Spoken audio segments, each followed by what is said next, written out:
Kadak Chai requires a blend of milk and water as its liquid base. Tea leaves are essential for imparting the characteristic flavor and color to Kadak Chai. Fresh ginger adds a spicy and warm note to Kadak Chai. Cardamom pods contribute an aromatic and slightly sweet flavor to the chai. Cloves provide a strong, pungent, and warm flavor to Kadak Chai. Sugar is added to Kadak Chai to achieve the desired level of sweetness.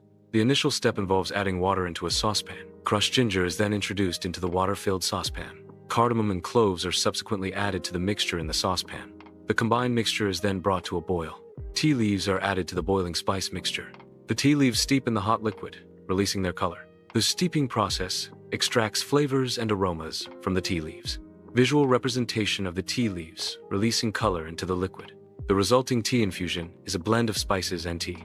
Milk is added to the tea mixture in a pot. The mixture is then simmered on low heat. Slow simmering is essential for creating kruk chai.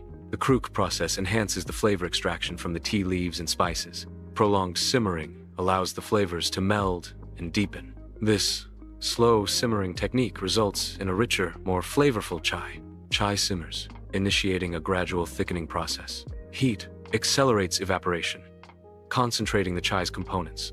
As water evaporates, the chai's viscosity increases. The simmering process leads to a richer, more concentrated flavor profile. Visual indicators confirm the chai's ideal, thickened consistency. Adding sugar to chai increases its sweetness through the dissolution of sucrose molecules. Mixing facilitates the dispersion of sugar molecules throughout the chai, ensuring uniform sweetness. Dissolution occurs as sucrose molecules break away from the sugar crystals and interact with water molecules in the chai. Complete dissolution is achieved when no solid sugar crystals remain visible, resulting in a homogeneous solution. The process of straining chai involves separating the brewed tea from the solid spices and tea leaves.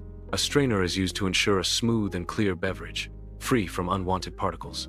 Straining enhances the drinking experience by providing a refined texture and pure flavor. The rich color of chai indicates the presence of various spices and the strength of the brew. The aroma of chai is a complex blend of spices,